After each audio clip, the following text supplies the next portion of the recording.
আল্লাহ রাসূল বলেছেন, সাহাবীরা শোনো, আমার কোন মুমিন বান্দা এবং বান্দি যদি এই ৭টি গুণ অর্জন করতে পারে, যদি ৭টি গুণ তাদের জীবনে বাস্তবায়ন করতে পারে, এই 10টি আয়াতের ভিতরে ৭টি গুণ যদি তাদের জীবনে সেট করে নিতে পারে, আল্লাহ রাব্বুল আলামিন তাদেরকে জান্নাতের ঘোষণা দিয়েছেন। সব শেষে বলা হয়েছে, উলাইকা হুমুল ওয়ারিসুন। আল্লাহ বলেছেন, আমি ওয়ারিস বানিয়ে দিব, মালিক বানিয়ে দেব। আল্লাযীনা ইয়ারিসুনাল ফিরদাউসা হুম ফিহা খালিদুন। আল্লাহ বলেছেন, আমি ওই সব বান্দা বান্দীদেরকে জান্নাতুল ফিরদাউসের ওয়ারিস বানিয়ে দিব, যেথায় তারা চিরদিন থাকবে, 1 সেকেন্ডের জন্য তাদের বের হওয়া লাগবে না। সুবহানাল্লাহ। জান্নাতুল ফিরদাউস সবচেয়ে সম্মানিত জান্নাত। আল্লাহ রাসূল বলেছেন, শোনো সাহাবীরা, তোমরা যখন আল্লাহর কাছে জান্নাতের জন্য কামনা করবে, দোয়া করবে, তখন তোমরা জান্নাতুল ফিরদাউসের জন্য দোয়া করো। কারণ আল্লাহ রাব্বুল আলামিন জান্নাতুল ফিরদাউসের ভিতরেই রেখেছেন, তার তলদেশে রয়েছে মধুর নহর, তার তলদেশে রয়েছে দুধের নহর। আল্লাহ রাব্বুল আলামিন বলেছেন, মাতালুল জান্নাতিল্লাতী উইদাল মুত্তাকুন ফিহা আনহারুম মিন মাইন গায়রি আসিন। আল্লাহ বলেছেন, মুত্তাকিনদের জন্য আমি আল্লাহ রাব্বুল আলামিন এমন জান্নাত সেট করে রেখেছি, এমন জান্নাত রেখে দিয়েছি, যার তলদেশে রয়েছে স্বচ্ছ পানির নহর। স্বচ্ছ, সুমিষ্ট এবং সুগন্ধযুক্ত পানি আল্লাহ জান্নাতুল ফিরদাউসের তলদেশে নহর হিসাবে রেখে দিয়েছেন। সুবহানাল্লাহ। দুনিয়ার পানি এক জায়গায় আবদ্ধ থাকলে কিছুদিন পরে সেটা নষ্ট হয়ে যায়, তার রং ডিসকালার হয়ে যায়, স্বাদ থাকে না, রং থাকে না, গন্ধ বের হয়ে যায়। কিন্তু জান্নাতে আল্লাহ স্বচ্ছ সুমিষ্ট পানি রেখে দিয়েছেন, যেই পানি কোনোদিন কোনো অবস্থাতেই সেটা নষ্ট হবে না। সুবহানাল্লাহ। ওয়ানহারুম মিন লাবানিন লাম ইয়াতাগায়্যার তা'মুহা। আল্লাহ রাব্বুল আলামিন বলেছেন, সেই জান্নাতুল ফিরদাউসের তলদেশে রয়েছে দুধের নহর, দুধের নদী রয়েছে, নদী। সেই দুধ কোনো ছাগল বকরি দিয়া দহন করা হবে না, সেই দুধ কোনো গাভী দিয়া দহন করা হবে না, সেই দুধ কোনো উট দিয়া দহন করা হবে না, সেখানে থাকবে দুধের নহর, নদী। দুনিয়ার দুধ একদিন না একদিন নষ্ট হয়ে যায়, যতই ফ্রিজজাত করা হোক, দহন করে কিছুদিন রাখবেন, দুধ নষ্ট হয়ে যাবে, খেতে পারবেন না। কিন্তু আল্লাহ রাব্বুল আলামিন জান্নাতের ভিতরে এত সুন্দর ব্যবস্থা করে রেখে দিয়েছেন, দুধের নহর জান্নাতের ভিতরে করে দিয়েছেন, যেই দুধ কোনো দিন 1 সেকেন্ডের জন্য নষ্ট হয়ে যাবে না। 1টা সেকেন্ডের জন্য এই দুধ নষ্ট হবে না। ওয়ানহারুম মিন খামরিল লাযযাতিল লিশশারিবিন। আল্লাহ রাব্বুল আলামিন বলেছেন, এই জান্নাতের তলদেশের ভিতরে রয়েছে মদের নহর, যেটা বান্দারা পান করবে সেটা দুনিয়ার কোনো মদ নয়। আপনারা মনে করতে পারেন দুনিয়ার মদ জান্নাতের ভিতরে থাকবে না। লা ইউসাদ্দাউনা আনহা ওয়া লা ইউনজিফুন।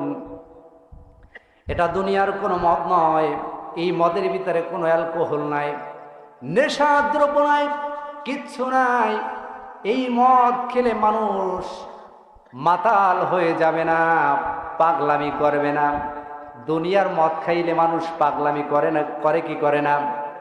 দুনিয়ার মদ খেয়ে বাবাকে সন্তানেরা মারে, মারে কিনা? নেশাখোর স্বামী থাকলে মদ পান করে নেশা করে ঘরে এসে স্ত্রীকে মারধর করে, বাপের বাড়ি থেকে যৌতুক আনার জন্য আছে না নাই? সমাজে এরকম বদমাশ ছেলে আছে না? আছে, বহু আছে। এজন্য আল্লাহ রাব্বুল আলামিন জান্নাতের ভিতরে এমন মদের ব্যবস্থা করেছেন, লা ইউসাদ্দাউনা আনহা ওয়ালা ইউনজাফুন। আল্লাহ বলেছেন এই মদ খেলে তাদের মাথা ব্যথা হবে না, তারা নেশাগ্রস্ত হবে না। এই জান্নাতি মদ বান্দারা যখন খাবে তাদের শরীরে শক্তি সঞ্চার হবে, তাদের যৌবনের তারণ্য আরো তাদের বেড়ে যাবে। সুবহানাল্লাহ।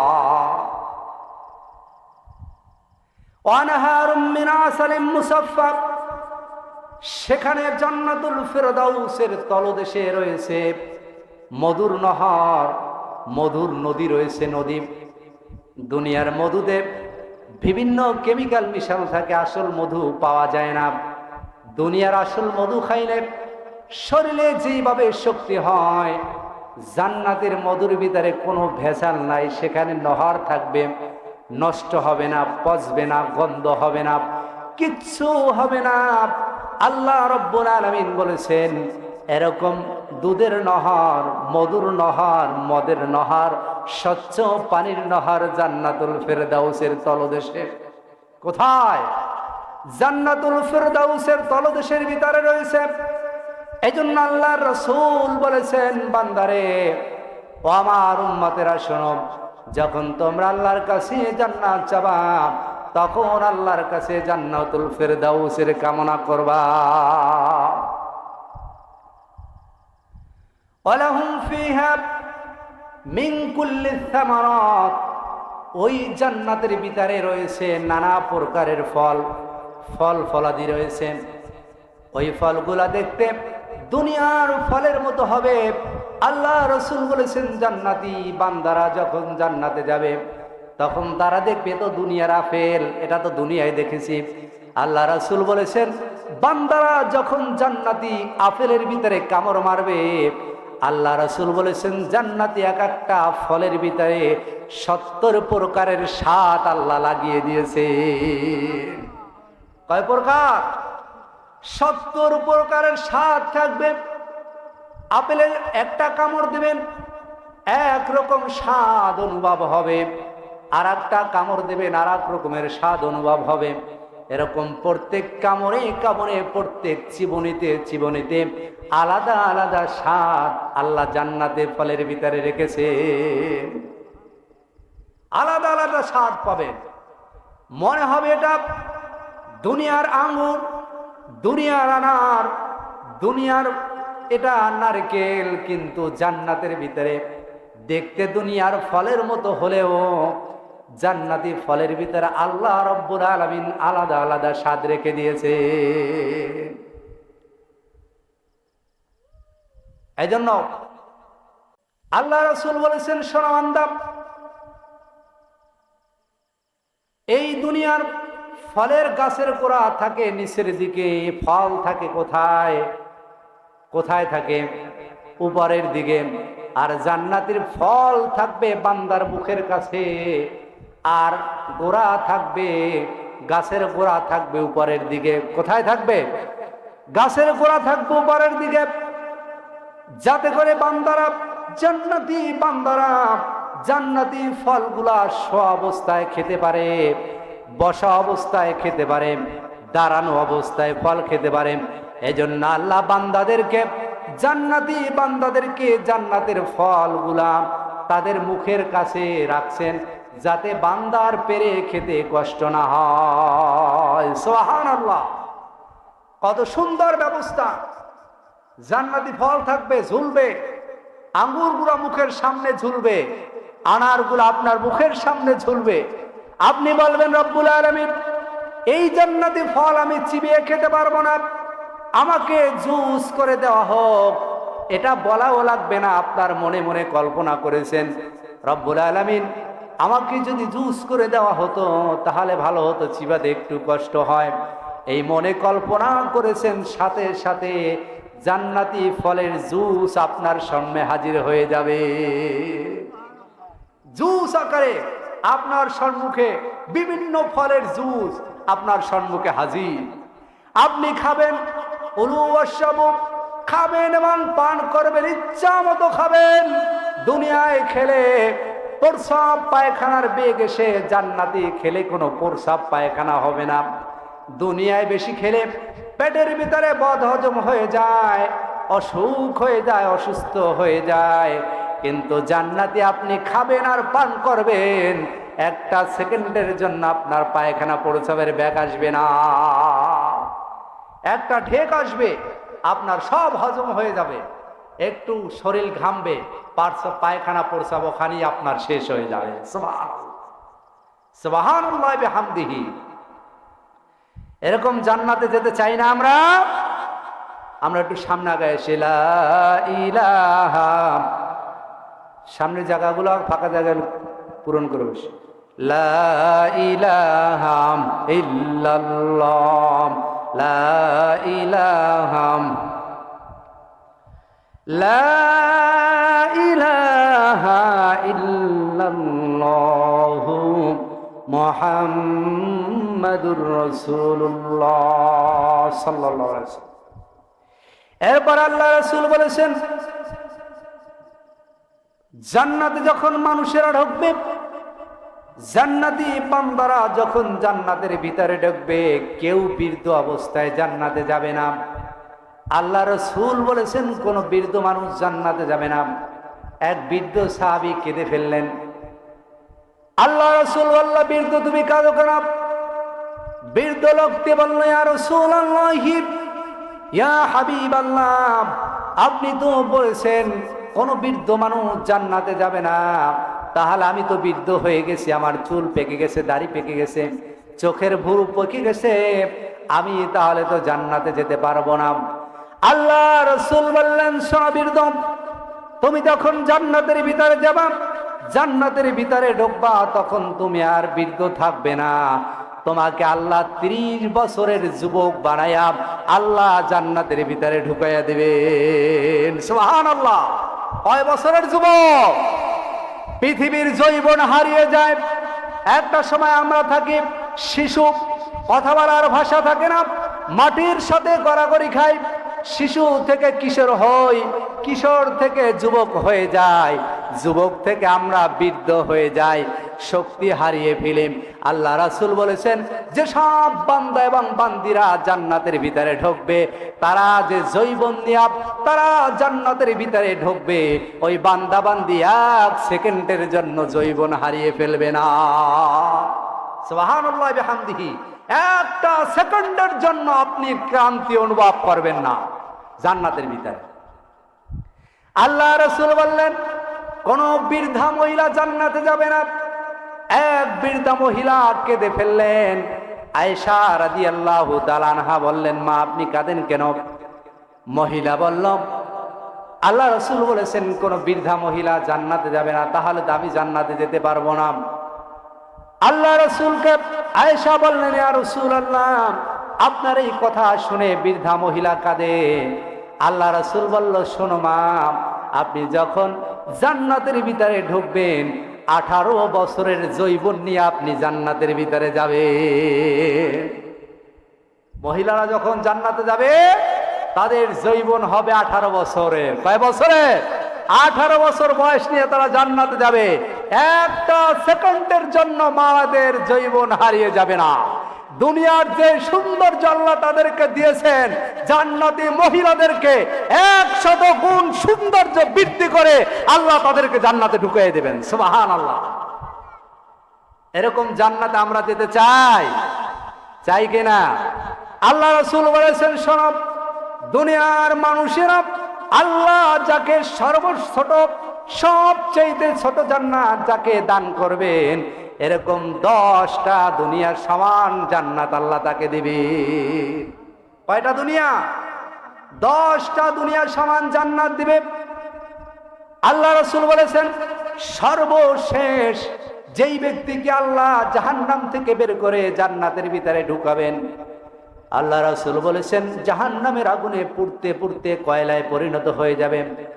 আল্লাহ তাকে দয়া করে জান্নাত থেকে বের করে হায়াতুন নাহার নামে একটা নদী আছে, ওই নদীর ভিতরে আল্লাহ তাকে নিক্ষেপ করবেন। চৈত্র মাসের খরস্রোত রোদে যেমনি ভাবে জমিন ফেটে চৌচির হয়ে যায়, আবার বৈশাখের যখন পানি পায় তখন জমিন আবার মোমের মতো হয়ে সেখান থেকে চারা বীজ গজায়, ঠিক কিনা? সুন্দর বীজ গজায়। আল্লাহ রাসূল বলেছেন সর্বশেষ যেই ব্যক্তি জাহান্নামে পুড়তে পুড়তে কয়লায় পরিণত হয়ে যাবে, এরপরে তাকে হায়াতুন নাহারের ভিতরে ফেলার পরে ওই চারা বীজের মতো সবুজ হয়ে যাবে, তার সৌন্দর্য রূপ ফিরে পাবে। এরপর আল্লাহ রাব্বুল আলামিন তাকে জান্নাত এবং জাহান্নামের মধ্যবর্তী স্থানে দাঁড় করাবে, তার কান্নার স্পিরিট বেড়ে যাবে। আল্লাহ বলবেন বান্দা কাঁদো কেন, তোমাকে তো জাহান্নাম থেকে বের করলাম, জান্নাতে এবং জাহান্নামের মধ্যবর্তী স্থানে দাঁড় করালাম। বলবে রব্বুল আলামিনের জন্য কাঁদি, তুমি দয়া করে আমাকে জাহান্নাম থেকে বের করেছো, জান্নাত এবং জাহান্নামের মধ্যবর্তী স্থানে দাঁড় করিয়েছো, এখান থেকে জান্নাতের যে নাজ নেয়ামত আমি দেখতে পারি না, দয়া করে যদি আপনি একটু জান্নাতের গেটে নিয়ে আমাকে দাঁড় করাই দেন। আল্লাহ বলবেন যাও ফেরেশতা যাও, এই বান্দাকে জান্নাতের গেটে দাঁড় করায় দাও। বান্দা তখন জান্নাতের গেটে দাঁড়াবে, তার কান্নার স্পিরিট আরো বেড়ে যাবে, গতি আরো বাড়বে। তখন বলবে, আল্লাহ বলবে এখন কাঁদো কেন? বান্দা বলবে রব্বুল আলামিন জান্নাতের গেটে দাঁড় করাইলাম, জান্নাতের ভিতরে কি নেয়ামত আছে সেটা তো আমি দেখতে পারি না, আমাকে একটু জান্নাতের মাঝখানে দাঁড় করায় দাও। আল্লাহ বলবেন যাও ফেরেশতা তাকে জান্নাতের মাঝখানে দাঁড় করায় দাও। জান্নাতের মাঝ বরাবর দাঁড়ানোর পরে বান্দার কাঁদার গতি আরো বেড়ে যাবে। আল্লাহ বলবেন বাদে এখন কাঁদো কেন, তোমাকে তো জান্নাতের মাঝখানে দাঁড় করাইছি। বান্দা বলবে রব্বুল আলামিন এই জায়গা দাঁড়িয়ে জান্নাতের সকল রুমে রুমে কি আছে এগুলো তো দেখা যায় না।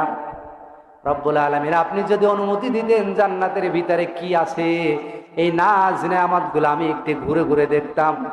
আল্লাহ বলবেন জানি বান্দা তোমার মনের অনেক আশা আছে, আকাঙ্ক্ষা আছে, শোনো বান্দা আমি যেই জান্নাতের ভিতরে তোমারে ঢুকাইছি এই জান্নাত থেকে আর কখনোই তোমাকে বার করব না। একটু জিকির করেন লা ইলাহা লা ইলাহা লা ইলাহা ইল্লাল্লাহু মুহাম্মাদুর রাসূলুল্লাহ। তাহলে এই 7টি গুণ আমাদেরকে অর্জন করতে হবে। কয়টি গুণ? 7টি গুণ অর্জন করতে পারবেন। আমি সিরিয়ালে কয়েক মিনিটের ভিতরে শেষ করে দেব, প্রধান বক্তা কিছুক্ষণের ভিতরে এসে পড়বে। আল্লাহ রাব্বুল আলামিন বলেছেন قد أفلح المؤمنون, মুমিনরা সফল হয়ে গেছেন। কারা সফল হয়েছেন? সফল হয়েছে কারা? মুমিন যারা সফল হয়েছে তারা, মুমিন ছাড়া যারা আছে তারা সফল হতে পারে না। মুমিন মানে যারা ইমানদার তারা সফল হয়েছে। আমরা মনে করি দুনিয়ার সফলতাই বড় সফলতা, কিন্তু না, দুনিয়ার সফলতা বড় সফলতা না, বড় সফলতা হলো আখিরাতের সফলতা, ঠিক কিনা? বড় সফলতা কোথায়? আল্লাহ রাব্বুল আলামিন বলেছেন ফামান যুহযিহা আনিন নারি ওয়া উদখিলাল জান্নাতা ফাকাদ ফাজ। ওই ব্যক্তি সফল যাকে কিয়ামতের ময়দানে আল্লাহ রাব্বুল আলামিন তার ক্ষমার দৃষ্টিতে তাকিয়ে যাকে জাহান্নাম থেকে মুক্তি দিয়া আল্লাহ তাকে যাকে জান্নাতের দাখিল করবেন, ওই ব্যক্তি কিয়ামতের ময়দানে সফল। ওই ব্যক্তি কি সফল? আমরা মনে করি যার 5 তলা বাড়ি আছে সে হলো সফল, আমরা মনে করি যার টাকা বেশি সে হলো সফল, আমরা মনে করি আমার সন্তান সরকারি চাকরি করে আমি সফল, আমার সন্তান ডাক্তার হয়েছে আমি সফল, আমার সন্তান ইঞ্জিনিয়ার হয়েছে আমি সফল, আমার সন্তান ব্যারিস্টার হয়েছে আমি সফল। না না, আল্লাহর ভাষায় এটা সফলতা বলে না। আল্লাহ বলেছেন যারা মুমিন তারাই সফল, মুমিন ছাড়া কেউ সফলতা অর্জন করতে পারবে না। যারা মুমিন হবে তারাই সফল কাম, তারাই কি হবে? সফল হবে তারাই। মুমিন ইমানদাররা সফল হয়ে যাবে। এজন্য প্রথমে ঈমান আনতে হবে। ঈমান ছাড়া আপনি যতই আমল করেন, এই আমল আল্লাহর কাছে গ্রহণযোগ্য আছে নাকি? আমরা যেরকম ভালো কাজ করি, কাফের মুশরিকরাও কিন্তু ভালো কাজ করে না? এখন আমাদের চাইতেও অনেক কাফের মুশরিকরা অনেক ভালো কাজ করে। তাহলে কি তাদের ভালো কাজের প্রতিদান আল্লাহর কাছে কিছু আছে কিয়ামতের ময়দানে? আল্লাহ রাব্বুল আলামিন বলেছেন, ওয়াল্লাযীনা কাফারু আমালাহুম কাসারাবিন বিকিআদি ইয়াহসাবুহুমুল জামআনি মা। কাফেরদের ভালো কাজ হলো মরীচিকার মতো। একজন মরুভূমির বালুর ভিতরে পিপাসায় কাতর হয়ে পড়েছে। মরুভূমির বালুর ভিতরে এখান থেকে দূরে তাকালে মনে হয় যেন ওখানে পানি আছে। বালুর উপরে যখন রোদ পড়ে তখন মনে হয় যেন ওই প্রান্তে পানি আছে। আপনারা পিচ ঢালাই রাস্তা দিয়ে চলেন না, দেখবেন একটু দূরে তাকালে মনে হয় যেন ওই সামনে পানি জমে আছে, এরকম হয় না? বালুর ভিতরে এরকম। বালুতে যখন রৌদ্র পড়ে দূরে তাকালে মনে হয় যেন ওই জায়গায় পানি আছে। আল্লাহ উদাহরণটা কিভাবে দিয়েছেন দেখেন। মরুর বুকে একজন পিপাসিত মানুষ, ওই জায়গায় পানি আছে এরকম, ওই জায়গা ছুটে গিয়ে দেখে এখানে কিছুই নাই, বালি আছে, পানি নাই, আবার ছুটতে থাকে। আল্লাহ বলেছেন কাফেরদের আমল হলো এরকম মরীচিকার মতো। তারা মরীচিকার পিছে ছুটতেছে, কিন্তু আসলে যার পিছনে ছুটতেছে তার সফলতা তাদের কাছে ধরা দেয় না। তারা কি সেই জিনিস পায় না। এজন্য আল্লাহ বলেছেন ঈমান থাকতে হবে। ঈমান হলো সংখ্যা, আমল হলো শূন্য। আপনি ঈমান যদি না থাকে যতই আমল করেন আপনার এই আমলের কোনো দাম আছে কিনা? সংখ্যা যদি না থাকে আপনি যত শূন্য দেন, পৃষ্ঠা ভরে ভরে শূন্য লেখেন, এই শূন্যর কোনো মূল্য আছে বলেন? শূন্যর কোনো মূল্য আছে? আপনি একটা এক দিয়ে দেন, এরপরে 3টা শূন্য লাগিয়ে দেন, 1000 হয়ে যাবে, ঠিক কিনা? যত শূন্য লাগাবেন তত শূন্যর দাম বাড়তে থাকবে। এজন্য আল্লাহ রাব্বুল আলামিন 1 নাম্বার শর্ত দিয়েছে ঈমান। 1 নাম্বার শর্ত কি? ঈমান আনতে হবে। ঈমান আনার পরে আপনাকে কি কাজ করতে হবে সে ব্যাপারে আল্লাহ রাব্বুল আলামিন এখানে মুমিনদের জন্য, মুমিন বান্দা এবং বান্দির জন্য 7টি গুণ আল্লাহ বলে দিয়েছে। কয়টি গুণ? 7টি গুণ। আল্লাহ রাব্বুল আলামিন অন্য জায়গায় বলেছেন ইন্নাল মুসলিমিনা ওয়াল মুসলিমাত ওয়াল মুমিনিনা ওয়াল মুমিনাত ওয়াল মুমিনিনা ওয়াল মুমিনাত। জান্নাতি 10 প্রকার মানুষদেরকে আল্লাহ জান্নাতি ঘোষণা করেছেন। তার ভিতরে এক শ্রেণী হলো, 2য় নাম্বারই হলো আল মুমিনিনা ওয়াল মুমিনাত। মুমিন নারী এবং মুমিন পুরুষ। মুমিন নারী এবং মুমিন পুরুষ। মুমিনা নারী, মুমিন পুরুষ, তারা কোথায় যাবে? জান্নাতে। তাহলে 1 নাম্বার শর্ত হলো ঈমান আনতে হবে। কি নাম আনতে হবে? ঈমান। ঈমান থাকতে হবে। ঈমান ছাড়া আমলের কোনো দাম নাই। ঈমানের অনেক ব্যাখ্যা আছে। এই ঈমান আমাদেরকে ক্ষণস্থায়ী থাকলে হবে না। আল্লাহ রাব্বুল আলামিন বলেছেন ইন্নাল্লাযীনা ক্বালু রাব্বুনাল্লাহ সুম্মা ইসতাকামু তাতানাজ্জালু আলাইহিমুল মালাইকাতু আল্লা তাখাফু ওয়া লা তাহজানু ওয়াবশিরু বিল জান্নাতিল্লাতী কুনতুম তুআদুন। আল্লাহ রাব্বুল আলামিন বলেছেন ইন্নাল্লাযীনা ক্বালু রাব্বুনাল্লাহ, যারা ঈমান এনেছে এবং যারা বলেছে আমার রব আল্লাহ, সুম্মা ইসতাকামু তাতানাজ্জালু আলাইহিমুল মালাইকা, এবং তারা ওই ঈমানের উপরে মৃত্যুর আগ পর্যন্ত অবিচল রয়েছে, অটল রয়েছে। কোন জেল জুলুম, কোন হামলা মামলা, কোন বাতিলের শক্তিকে ভয় না করে তারা ইমানের উপর অবিচল থেকেছে। আল্লাহ বলেছেন মৃত্যুর সময় তাতানাজ্জালু আলাইহিমুল মালাইকা, আমি আসমান থেকে তাদের জন্য ফেরেশতা নাজিল করব। সুবহানাল্লাহ। কি নাজিল করবে? ফেরেশতা। তাহলে ইমানের উপর অবিচল থাকতে হবে। ক্ষণস্থায়ী না চিরস্থায়ী? মৃত্যুর আগ পর্যন্ত ইমানের উপর অবিচল থাকতে হবে। আমাদের জেল হোক, জুলুম হোক, মামলা হোক, হামলা হোক, আমাদের জীবনও চলে গেলে ইমান থেকে সরে যাওয়া যাবে না, ঠিক না? ইমান থেকে 1 মিনিটের জন্য, 1 সেকেন্ডের জন্য সরে গেলে চলবে না। তাহলে আমাদের যে কাঙ্ক্ষিত জান্নাত, সেই জান্নাত থেকে আমরা দূরে ছিটকে পড়ে যাব। এজন্য ঈমান হলো শর্ত।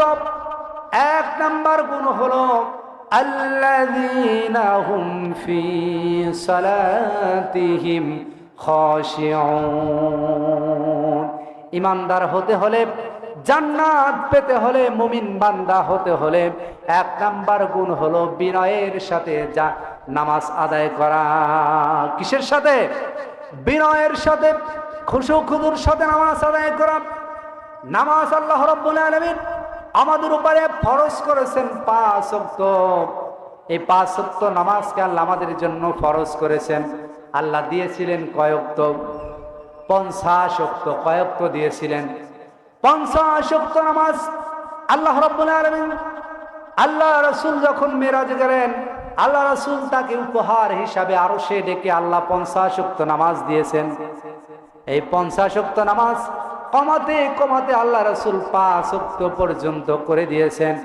আল্লাহ সর্বশেষ বলেছেন, ইয়া রাসূলুল্লাহ, ইয়া হাবিবাল্লাহ, আপনাকে দিয়েছিলাম 50 ওয়াক্ত, কিন্তু আপনার অনুরোধে আমি কমাতে কমাতে 5 ওয়াক্তে নিয়ে এসেছি। তবে একটা সুসংবাদ শুনিয়ে দেই, আপনার কোন বান্দা এবং বান্দি যদি এই 5 ওয়াক্ত নামাজ গুরুত্বের সহিত, ইহতিমামের সহিত, খুশু খুদুর সহিত আদায় করতে পারে, আমি আল্লাহ রাব্বুল আলামিন যেই 50 ওয়াক্ত নামাজ দিয়েছিলাম, ওই 50 ওয়াক্তের সওয়াব আমি আল্লাহ তাদেরকে দান করব। সুবহানাল্লাহ। 5 ওয়াক্ত নামাজ যদি আপনি আদায় করতে পারেন, আল্লাহ কয় ওয়াক্ত নামাজের সওয়াব আল্লাহ আপনার আমার আমলনামায় দান করবেন? 50 ওয়াক্ত। জোরে বলেন, কয় ওয়াক্তের সওয়াব? 50 ওয়াক্তের সওয়াব আল্লাহ দান করবেন। আল্লাহ রাব্বুল আলামিন বলেছেন, আল্লাহর হাবিব বলেছেন, যারা ঈমানের দাবি করবে, কোন বান্দা এবং বান্দি যদি জোহরের পূর্বে ঈমান আনে, তার প্রথম দায়িত্ব হলো, প্রথম ফরজ হলো জোহরের নামাজ আদায় করা। কিসের নামাজ? জোহরের নামাজ। অন্য কোন ফরজ তার উপরে এখনো যদি বিধান নাও আসে, এখনই যেই ওক্তের আগে সে ঈমান গ্রহণ করেছে, তার প্রথম কাজ হলো, প্রথম দায়িত্ব হলো ওই নামাজ তার আদায় করা। কারণ আল্লাহর হাবিব বলেছেন, আউয়ালু মা ইউহাসাবু বিহিল আবদু ইয়াউমাল কিয়ামাতিস সালাম ফাইন সালুহাত সালুহা সাইরু আমালিহি ওয়া ইন ফাসাদাত ফাসাদা সাইরু আমালিহি। কিয়ামতের ময়দানে আল্লাহ রাব্বুল আলামিন বান্দাদেরকে সর্বপ্রথম যেই জিনিসটার হিসাব নেবেন, জিজ্ঞাসা করবেন, আল্লাহ বলে, আল্লাহর হাবিব বলেছেন, আউয়ালু মা ইউহাসাবু বিহিল আবদু ইয়াউমাল কিয়ামাতিস সালাম। আমি কিয়ামতের ময়দানে বান্দার কাছ থেকে সর্বপ্রথম হিসাব নিব নামাজের। আমি বান্দাকে জিজ্ঞেস করব, বান্দারে, তোমার উপরে যে 5 ওয়াক্ত নামাজ দিনে এবং রাত্রে ফরজ করেছিলাম, এই 5 ওয়াক্ত নামাজ তুমি ইহতিমামের সহিত আদায় করেছো কিনা? এটা আমি জিজ্ঞেস করব। 5 ওয়াক্ত নামাজ তুমি আদায় করেছো কিনা, এটা আমি আল্লাহ রাব্বুল আলামিন সর্বপ্রথম তোমাকে জিজ্ঞেস করব। এরপরে বলেছেন, ফাইন সালুহাত সালুহা সাইরু আমালিহি। কোন বান্দার যদি নামাজের আমল ঠিক হয়ে যায়, তাহলে বাকি যে আমলগুলা করেছে, আমি সমস্ত আমলকে আমি আল্লাহ কবুল করে নিব। ওয়া ইন ফাসাদাত ফাসাদা সাইরু আমালিহি। আল্লাহ রাসূল বলেছেন, বান্দার নামাজের আমল যদি ঠিক না হয়ে যায়, বান্দা যদি নামাজ না পড়ে, নামাজের আমল যদি তার ঠিক না থাকে, ওয়াইন ফাসাদাত ফাসাদা সাইরু আমালিহি, বান্দা যতই হজ করুক, যাকাত দেখ, সদকা করুক, এসব আমলগুলো আমি আল্লাহ রাব্বুল আলামিনের কাছে গ্রহণযোগ্য হবে না। ওয়াইন ফাসাদাত ফাসাদা সাইরু আমালিহি, আল্লাহ রাসূল বলেছেন, বান্দার আমলে যদি নামাজ যদি বান্দার আমলে না থাকে, নামাজ যদি তার আমলে না থাকে, তার যতই আমল থাকুক, এই আমল কিয়ামতের ময়দানে আমি আল্লাহর কাছে গ্রহণযোগ্যতা পাবে না। এজন্য ইমানদার হতে হলে, মুমিন হতে হলে, জান্নাতে যেতে হলে প্রথম 1 নাম্বার গুণ যেটা অর্জন করতে হবে, সেটার নাম কি? সেটার নাম কি? জোরে বলেন। নামাজ। সেটার নাম কি? 1 নাম্বার গুণ হলো নামাজ পড়তে হবে। আল্লাহ রাসূল বলেছেন, মিফতাহুল জান্নাতিস সালাম, নামাজ হলো জান্নাতের চাবি। তুমি নামাজ আদায় করো, দুনিয়া থেকে তুমি জান্নাতের চাবি ক্রয় করে নিয়ে যাও।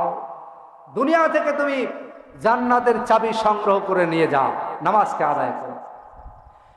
রাসূল পাক সাল্লাল্লাহু আলাইহি ওয়াসাল্লাম বলেছেন, আস-সালাতু ইমাদুদ্দিন ফাইন আকামাহা ফাকাদ আকামাদ্দিন ওয়া মান তারাকাহা ফাকাদ হাদামাদ্দিন। আল্লাহ রাসূল বলেছেন, নামাজ হলো ইসলামের খুঁটি। যে ব্যক্তি ফাইন আকামাহা ফাকাদ আকামাদ্দিন, যেই ব্যক্তি নামাজকে কায়েম করলো, প্রতিষ্ঠা করলো, আদায় করলো, সেই ব্যক্তি দিনকে, ইসলামকে প্রতিষ্ঠা করলো, দিনকে, ইসলামকে কায়েম করলো। ওয়ামান তারাকাহা ফাকাদ হাদামাদ্দিন, আর যেই ব্যক্তি নামাজকে ধ্বংস করে দিল, নামাজ পড়লো না, নামাজকে ছেড়ে দিল, আল্লাহ রাসূল বলেছেন ওই ব্যক্তি ইসলামকে ধ্বংস করলো, শেষ করে দিল। আমরা ইসলামের অনেক লম্বা চড়া বক্তৃতা দেই, কথা বলি, কিন্তু যে দেখি আমরা নামাজের বেলায় না। এরকম মুসলমান আছে না? নামাজের বেলায় আমরা নামাজ পড়তে বলে আমার কাপড় ঠিক নাই। আপনি মুসলমান, আপনি পবিত্র থাকবেন না, এটা তো হতে পারে না, ঠিক না? আপনি মুসলমান, আপনি নামাজ পড়তে পারবেন না, এটা তো হতে পারে না। পুরুষের জন্য নামাজের কোনো ওজর চলবে না, মৃত্যুর আগ পর্যন্ত আপনাকে নামাজ পড়তে হবে, ঠিক না? পুরুষের জন্য কোনো ওজর নাই, মহিলাদের জন্য বিশেষ সময় তাদেরকে আল্লাহ ছাড় দিয়েছেন, কিন্তু পুরুষের জন্য কোনো ছাড় আছে? পুরুষের জন্য কোনো ছাড় নাই। কিয়ামতের ময়দানে মানুষেরা যখন জান্নাত জাহান্নামে যাবে, তাদেরকে প্রশ্ন করা হবে, মা সালাকাকুম ফি সাকার ক্বালু লাম নাকু মিনাল মুসাল্লিন। জাহান্নামীদেরকে প্রশ্ন করা হবে, ও জাহান্নামী ভাই। জান্নাতীরা জিজ্ঞেস করবে, আর এক বর্ণনা আসছে, ফেরেশতারা জিজ্ঞেস করবে, ও জাহান্নামী ভাই, তুমি তো আমার ভাই ছিলে, তুমি আমার প্রতিবেশী ছিলে, তুমি আমার বন্ধু ছিলে, তুমি কেন জাহান্নামে আসলাম? মা সালাকাকুম ফি সাকার।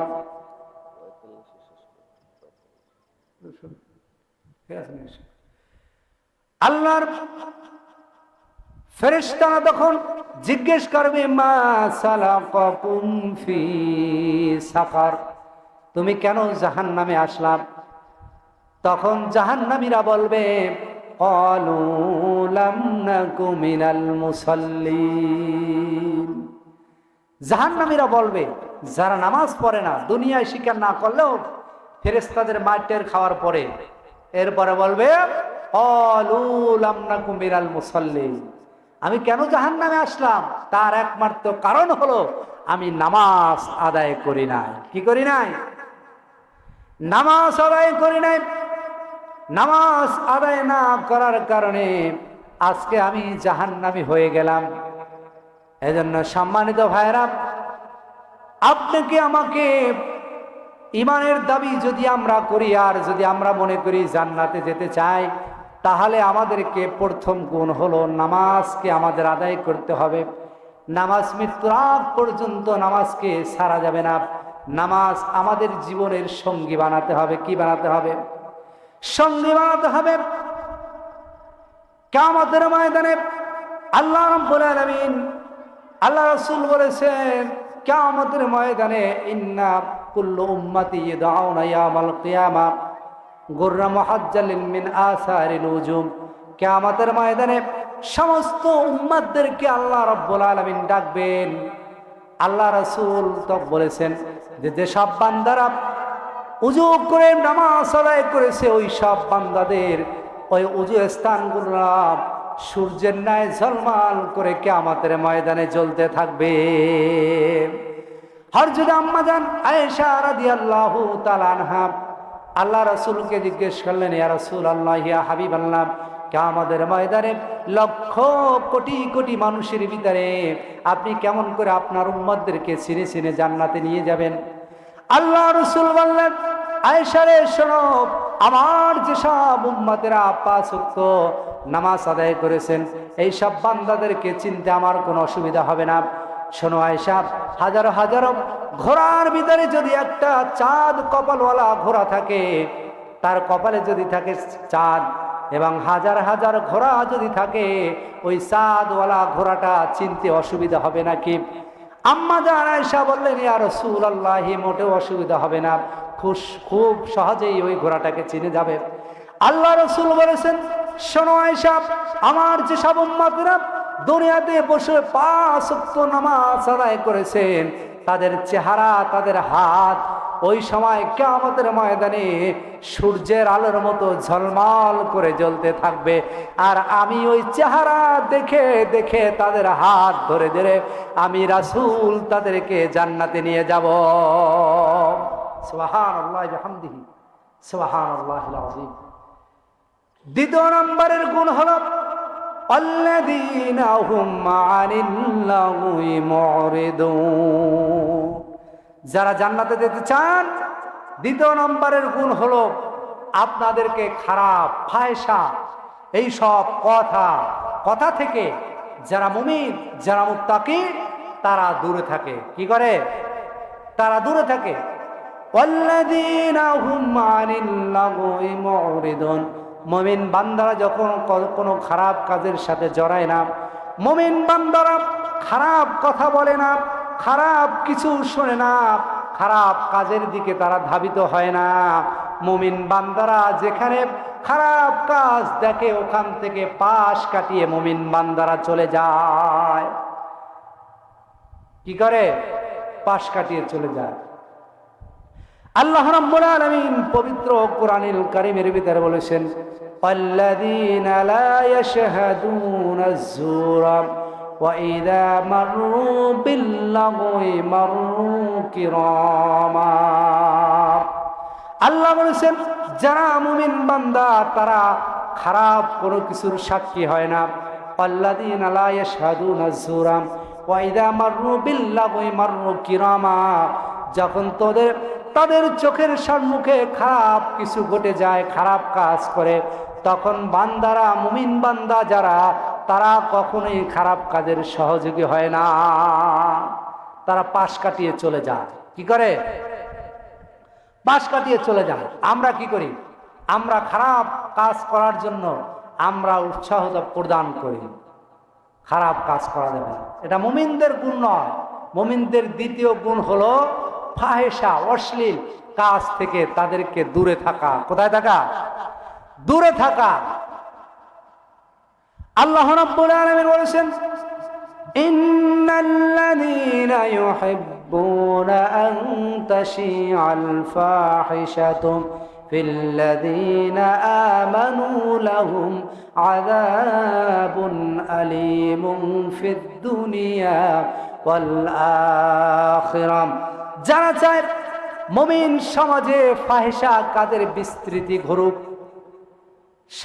ফাহিশা কাজ, খারাপ কাজগুলো সমাজে বৃদ্ধি পাক, এটা যারা চায়, অনেক মানুষ আছে না সমাজে খারাপ কাজ বৃদ্ধি পাক, এই জন্য তারা চেষ্টা ফিকির করে। এই যে যুবকরা আজকে মাহফিলের আয়োজন করেছে, এটা অনেকের কাছে ভালো লেগেছে, আবার অনেকের কাছে খারাপও লেগেছে, ঠিক কিনা? লেগেছে না?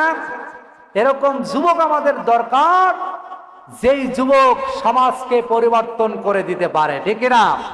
এই যুবক যদি জাগে, যুবক যদি সচেতন হয়, যুবক যদি ভালো হয়ে যায়, ভালো হয়ে যাবে দেশ, ঠিক কিনা? যুবক যদি খারাপ হয়ে যায়, খারাপ হয়ে যাবে কি দেশ। 5ই আগস্টে আমাদের যুব সমাজ 5ই আগস্টে দেখে দিয়েছে কিভাবে স্বৈরাচার বাংলার জমিন থেকে বিদায় করতে হয়, ঠিক কিনা? কিভাবে অন্যায় অবিচারকে বাংলার জমিন থেকে দূর করতে হয়, এটা যুবকরা দেখিয়ে দিয়েছেন।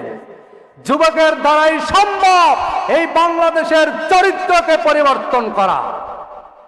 ইসলামের যত উন্নতি, ইসলামের যত বিজয়, সব কিছু যুবকরা এনে দিয়েছে। কারা এনেছে? যুবকরা। ইসলামের সামনের কাতারে আল্লাহ রাসূলের সাথে যারা যুদ্ধ করেছে, যারা সেনাপতির দায়িত্ব পালন করেছে, যাদের রক্তের উপর দিয়ে আমাদেরকে এই ইসলামে পর্যন্ত এসেছে, তারা সকলেই ছিল যুবক। তারা সকলে ছিল কি? যুবক ছিল। তাহলে যুবকরা পারে একটি সমাজকে, একটি রাষ্ট্রকে পরিবর্তন করে দিতে। যুবকরা জাগলি ইসলামের বিজয় আনতে পারে, ঠিক কিনা? এজন্য যে যুবকরা আজকে এই মাহফিলের আয়োজন করেছে, আমি তাদেরকে বলবো, 2টা গুণের কথা আমি বলেছি, এখানে 7টা গুণ আছে। এই 2টা গুণ তোমরা মানবা। 7টা গুণ তো বলার সময় নাই।